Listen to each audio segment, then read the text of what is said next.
ഞാൻ Robin Mathew. ഷെക്കേന world ടുഡേയിലേക്ക് ഏവർക്കും സ്വാഗതം. ഇസ്രായേൽ പ്രധാനമന്ത്രി ബെഞ്ചമിൻ നെതന്യാഹുവും US പ്രസിഡന്റ് ഡൊണാൾഡ് ട്രംപും വൈറ്റ് ഹൗസിൽ നടത്തിയ കൂടിക്കാഴ്ചയിൽ നിർണായകമായ ചർച്ചകൾ നടന്നതായി സൂചന.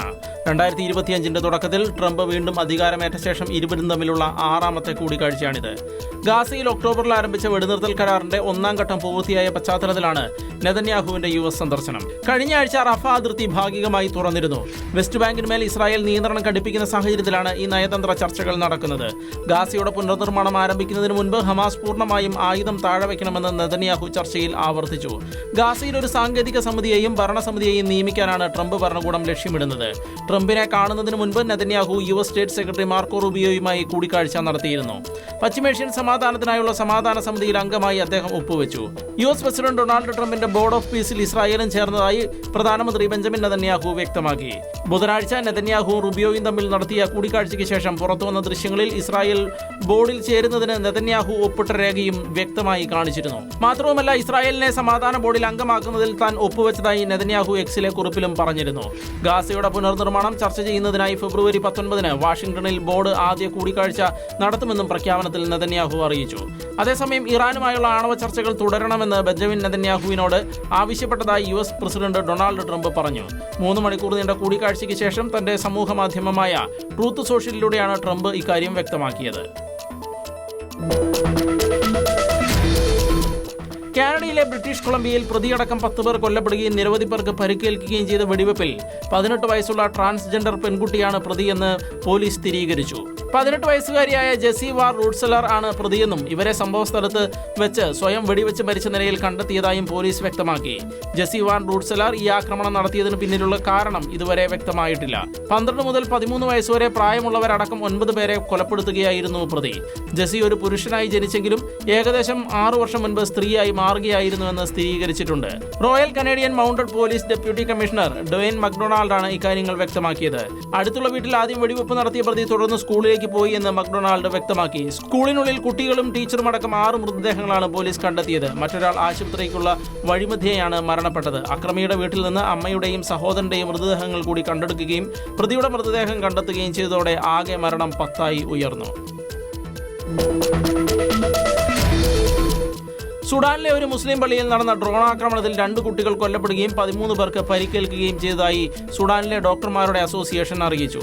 അതേസമയം മേഖലയിലുടനീളം സമാനമായ ആക്രമണങ്ങൾ വർദ്ധിച്ചു വരികയാണെന്നും ഡോക്ടർമാർ പറഞ്ഞു. കുട്ടികൾ ഖുർആൻ പഠിക്കുന്നതിനിടെ കെട്ടിടത്തിലേക്ക് റാപ്പിഡ് സപ്പോർട്ട് ഫോഴ്സ് ഡ്രോൺ ആക്രമണം നടത്തിയതായി സുഡാനീസ് ഡോക്ടർമാരുടെ അസോസിയേഷൻ പറയുന്നു. ഇത് അന്താരാഷ്ട്ര മാനുഷിക നിയമങ്ങളുടെ നഗ്നമായ ലംഘനവും ആരാധനാലയങ്ങൾക്ക് നേരെയുള്ള ഗുരുതരമായ ആക്രമണവുമാണ് എന്ന് ഡോക്ടർമാരുടെ സംഘം ഫേസ്ബുക്ക് പോസ്റ്റിൽ വ്യക്തമാക്കി. ആരാധനാലയങ്ങൾക്കുള്ളിൽ കുട്ടികളെ ലക്ഷ്യം വെക്കുന്നത് പൂർണ്ണമായും ഒരു കുറ്റകൃത്യമാണ്. ഒരു കാരണവശാലും അതിനെ ന്യായീകരിക്കാൻ കഴിയില്ല. കൂടാതെ സാധാരണക്കാർക്കെതിരായ ആവർത്തിച്ചുള്ള ആക്രമണങ്ങളുടെ അപകടകരമായ വർധനവിനെയാണ് ഇത് പ്രതിനിധീകരിക്കുന്നതെന്നും ഡോക്ടർമാർ പറഞ്ഞു. ഖാർത്തൂമിലെ ഒരു മുസ്ലിം പള്ളിയും അൽഷാഫറിലെ മറ്റൊരു മുസ്ലിം പള്ളിയും ഉൾപ്പെടെയുള്ള മതപരമായ മറ്റു കെട്ടിടങ്ങളെ RSF മുൻപും ലക്ഷ്യമിട്ടിട്ടുണ്ടെന്ന് ഡോക്ടർമാർ പറയുന്നു. ഇത്തരത്തിൽ ആവർത്തിച്ചുള്ള ആക്രമണങ്ങൾ ജനങ്ങളുടെ ജീവിതത്തിന്റെയും മതപരമായ സ്ഥലങ്ങളുടെ പവിത്രതയോടുള്ള വ്യക്തമായ അവഗണനയും പ്രതിഫലിപ്പിക്കുന്നതാണ് എന്നും ഡോക്ടർമാർ പറയുന്നു. ഉക്രൈനിയൻ തലസ്ഥാനമായ കീവിൽ റഷ്യയുടെ വൻ മിസൈൽ ആക്രമണത്തിൽ വിവിധ കെട്ടിടങ്ങൾ തകർന്നതായി ഉദ്യോഗസ്ഥർ പറഞ്ഞു. നഗരത്തിലെ ഡിനിപ്രോ നദിയുടെ ഇരുവശത്തുമുള്ള റെസിഡൻഷ്യൽ നോൺ റെസിഡൻഷ്യൽ കെട്ടിടങ്ങളിലും ആക്രമണമുണ്ടായതായി മേയർ വിറ്റാലി ക്ലിറ്റ്ഷോ വ്യക്തമാക്കി. അടിയന്തര മെഡിക്കൽ സംഘത്തെ പ്രദേശത്തേക്ക് അയച്ചിട്ടുണ്ടെന്നും അദ്ദേഹം കൂട്ടിച്ചേർത്തു. അതേസമയം റെസിഡൻഷ്യൽ കെട്ടിടങ്ങൾക്ക് നേരെയുള്ള ആക്രമണങ്ങളിൽ തീപിടുത്തമോ ആളപായമോ റിപ്പോർട്ട് ചെയ്തിട്ടില്ല എന്നും അദ്ദേഹം വ്യക്തമാക്കി. തെക്ക് കിഴക്കൻ നഗരമായ ഡിനിപ്രോയും ആക്രമണത്തിന് വിധേയമായതായി റീജിയണൽ ഗവർണർ ഒലക്സാണ്ടർ ഗഞ്ച വ്യക്തമാക്കി. ചില വീടുകൾക്കും കാറുകൾക്കും കേടുപാടുകൾ സംഭവിച്ചുവെങ്കിലും ആളപായമൊന്നും ഉണ്ടായിട്ടില്ല എന്നും അദ്ദേഹം പറഞ്ഞു. ആക്രമണത്തിൽ നിരവധി ആളുകൾക്ക് പരിക്കേറ്റതായി റിപ്പോർട്ടുകളുണ്ട്. റഷ്യ 24 ബാലിസ്റ്റിക് മിസൈലുകളും ഒരു ക്രൂയിസ് മിസൈലും 219 ഡ്രോണുകളും ആക്രമണത്തിന് ഉപയോഗിച്ചതായി ഉക്രൈൻ വ്യോമസേന വ്യക്തമാക്കി. വ്യോമ പ്രതിരോധ യൂണിറ്റുകൾ 16 മിസൈലുകളും 197 ഡ്രോണുകളും വെടിവെച്ചിട്ടതായും വ്യോമസേന പറയുന്നു. കീവ്, ഖാർക്കീവ്, ഡിനിപ്രോ, ഒഡേസ നഗരങ്ങളിലേക്കായിരുന്നു പ്രധാനമായും റഷ്യൻ ആക്രമണങ്ങൾ നടന്നത്.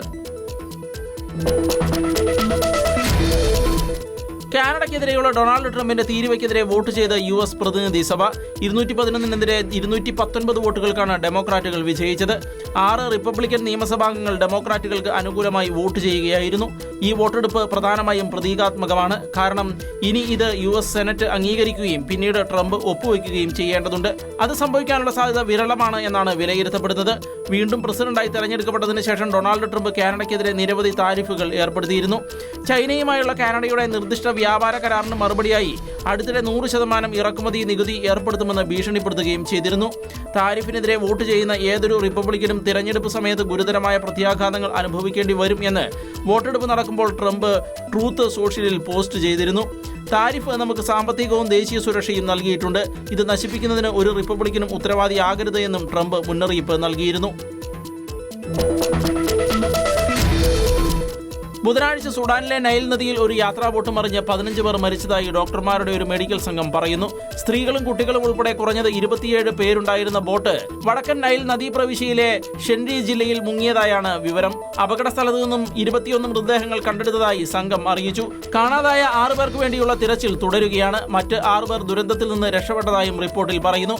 തിരച്ചിൽ കാര്യക്ഷമമാക്കാൻ പ്രത്യേക രക്ഷാപ്രവർത്തന സംഘങ്ങളെയും ഉപകരണങ്ങളെയും വിന്യസിക്കണമെന്ന് മെഡിക്കൽ സംഘം അധികൃതരോട് ആവശ്യപ്പെട്ടിട്ടുണ്ട്. ഗതാഗതത്തിന്റെ സുരക്ഷ ഉറപ്പാക്കുന്നതിനും നിരപരാധികളുടെ ജീവൻ അപഹരിക്കുന്ന ഇത്തരം ദുരന്തങ്ങൾ ആവർത്തിക്കുന്നത് തടയുന്നതിനും അടിയന്തര നടപടികൾ സ്വീകരിക്കണമെന്നും സംഘം ആവശ്യപ്പെടുന്നു. ബംഗ്ലാദേശിൽ വോട്ടെടുപ്പ് അവസാനിച്ചു. വോട്ടെണ്ണൽ തുടരുകയാണ്. 2024 ഓഗസ്റ്റിൽ പ്രധാനമന്ത്രി ഷെയ്ഖ് ഹസീനയെ പുറത്താക്കിയതിലേക്ക് നയിച്ച വിദ്യാർത്ഥികളുടെ നേതൃത്വത്തിൽ രാജ്യവ്യാപകമായി നടന്ന വൻ പ്രതിഷേധത്തിന് ശേഷമുള്ള ആദ്യ പൊതു തെരഞ്ഞെടുപ്പാണിത്. രാജ്യത്ത് ഉടനീളമുള്ള 300 പാർലമെന്റ് മണ്ഡലങ്ങളിൽ 299 എണ്ണത്തിലും പ്രാദേശിക സമയം രാവിലെ 7:30 മുതൽ വോട്ടെടുപ്പ് ആരംഭിച്ചു. വൈകുന്നേരം 4:30 വോട്ടെടുപ്പ് അവസാനിക്കുകയായിരുന്നു. വോട്ടെടുപ്പ് അവസാനിച്ചതിന് തൊട്ടുപിന്നാലെ വോട്ടെണ്ണൽ ആരംഭിക്കുകയായിരുന്നു. 50 രാഷ്ട്രീയ പാർട്ടികളിൽ നിന്നായി 1755 സ്ഥാനാർത്ഥികളും 273 സ്വതന്ത്രരും മത്സരിക്കുന്നുണ്ട്. ഇതിൽ 83 സ്ത്രീ സ്ഥാനാർത്ഥികളുമുണ്ട്. അതേസമയം സ്ഥാനാർത്ഥിയുടെ മരണത്തെ തുടർന്ന് ഒരു മണ്ഡലത്തിലെ വോട്ടെടുപ്പ് റദ്ദാക്കിയിട്ടുണ്ട്. തെരഞ്ഞെടുപ്പ് കമ്മീഷൻ വിപുലമായ സുരക്ഷാ ക്രമീകരണങ്ങളാണ് ഏർപ്പെടുത്തിയിരിക്കുന്നത്. ഏകദേശം 1 ദശലക്ഷം സുരക്ഷാ ഉദ്യോഗസ്ഥരെ രാജ്യവ്യാപകമായി വിന്യസിച്ചിട്ടുണ്ട്. രാജ്യത്തിന്റെ തെരഞ്ഞെടുപ്പ് ചരിത്രത്തിലെ എക്കാലത്തെയും വലിയ സുരക്ഷാ ഉദ്യോഗസ്ഥരുടെ എണ്ണമാണിത്.